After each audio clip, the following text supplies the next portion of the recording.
Chapter 1. I ran from the pit, through the dungeon, and out of the White Palace, panic surging through my veins like liquid ice.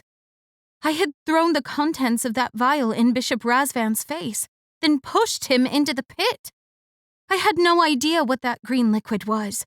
Loretta concocted it and left it under my pillow, and now? Razvan was dead.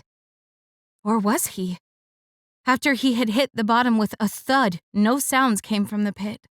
I waited for hours, had gotten down on my knees, tilting my ear to the dark hole, listening, unmoving. I sat frozen for long minutes and had heard absolutely nothing. Finally, panic had seized me and I bolted. The beating of my heart was loud in my ears as I sneaked into my dormitory and closed the door to my room as quietly as possible. I got in bed, the covers pulled up to my chin as I trembled like a little girl, afraid of the monsters hidden in the wardrobe. He's dead. He is dead. The chant rang in my head in an incessant loop. I wanted to believe it, wanted to be sure Razvan wouldn't, at any moment, burst through the door, ready to tear me to pieces for daring to attack him. It wasn't until many hours later, after dawn broke through the window and my eyes were bleary and dry from lack of blinking, that I started to wonder, what would happen if the bishop was truly dead? What would be my fate? When the clock on the wall struck 5, I teetered out of bed, entered the washroom, and jumped into the hot spring pool, clothes and all. I dipped my head under the surface and held my breath. I stayed that way for 5 minutes, maybe longer, until my lungs started burning, requesting a bit of air. I walked out of the pool without scrubbing my body, hair and clothes dripping, pooling under my feet as I discarded my clothes and combed my hair. Naked, I walked to the wardrobe and pulled out a clean uniform. Its knight insignia shone with its silken thread. When I was dressed, hair pulled back into a tight bun at the top of my head, I exited the dormitory. Outside, Knight Kelsis stood, the morning sun gently kissing his dark skin. He sometimes waited for me, so we could walk together to the training room where our rooks would be waiting for us. His red-tinted eyes assessed me. I averted my gaze, feeling as if one simple look into my eyes would tell him what I had done last night. "Good morning, Bianca," he said. I returned his greeting and began walking towards the White Palace, even though I wanted to run in the opposite direction. "You were in late last night," Kelsis commented, catching up with me. "I heard you coming in. I couldn't sleep. I was reading a book by the fire. I enjoy doing that." He smiled placidly. Yes, I was, I admitted. It wasn't unusual for me to be late. I was in the library doing some research, I lied. Queen Lovina is pressuring me for another trove, as you might know. I keep hoping I'll find more leads in the ledgers. "I do know," Kelsis said with a slight nod of his head. "Lovina gets desperate in times like this. She always wants more than what Maximus has. She can't stand the idea that he has 2 troves when he cares nothing for being able to walk in the sunlight." The image of Nyro talking to the Black King in a room illuminated by candles flashed before my eyes. It had been daylight outside, but the curtains had been drawn as they talked about the way Nyro was using me to get to the Queen's scepter. The memory of what I'd heard at the Black Palace yesterday raked across my mind.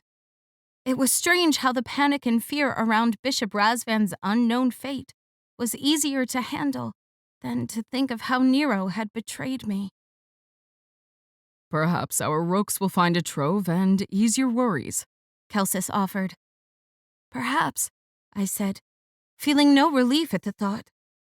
I didn't want another innocent human to become Lovina's blood slave for the rest of their life.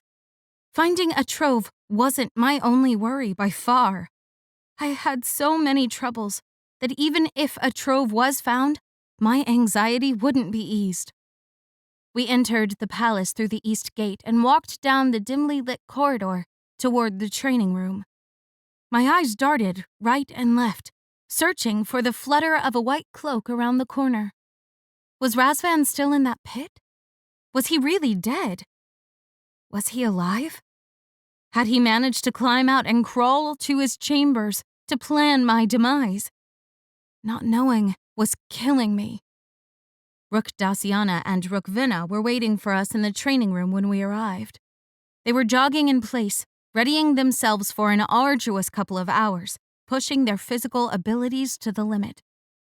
Kelsis and I joined them, discarding our jackets, then jogging in place to begin our sword fighting, barrel lifting, rope climbing, and a number of other exercises that were part of our morning routine.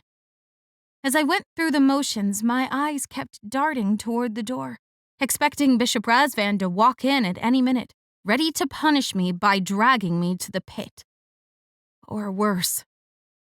He never came.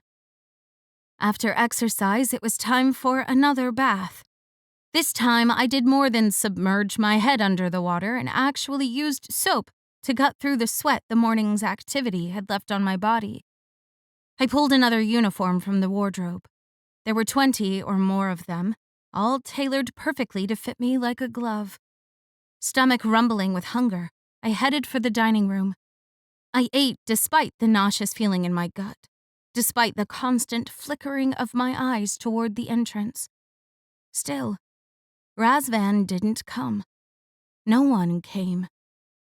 The bishop must still be in the pit. It was the only explanation. For a second, I dare believed he was truly dead. Loretta's potion, or whatever it was, had been powerful enough to kill him. Could this potion kill the queen, too? The king? I had to find out. As I finished my third serving of scrambled eggs, I noticed Vina watching me closely. I was surprised to find her eyes on me. Normally, she ignored me, blamed me for forcing the circumstances that made her a rook. The way she was watching me now seemed different, though. Not as charged with hatred as before.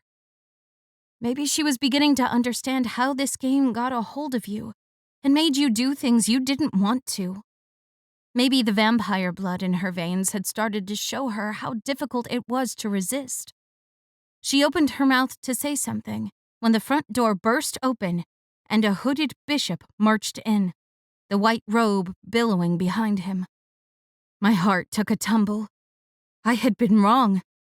Razvan wasn't dead. He was very much alive, and he had come for me. I was as good as dead. You can listen to the rest of the book in the Tempt Romance audiobooks app, available on the App Store and Google Play. The link to the book is in the description. Discover even more bestsellers and exclusive stories updated weekly, only in Tempt Romance audiobooks.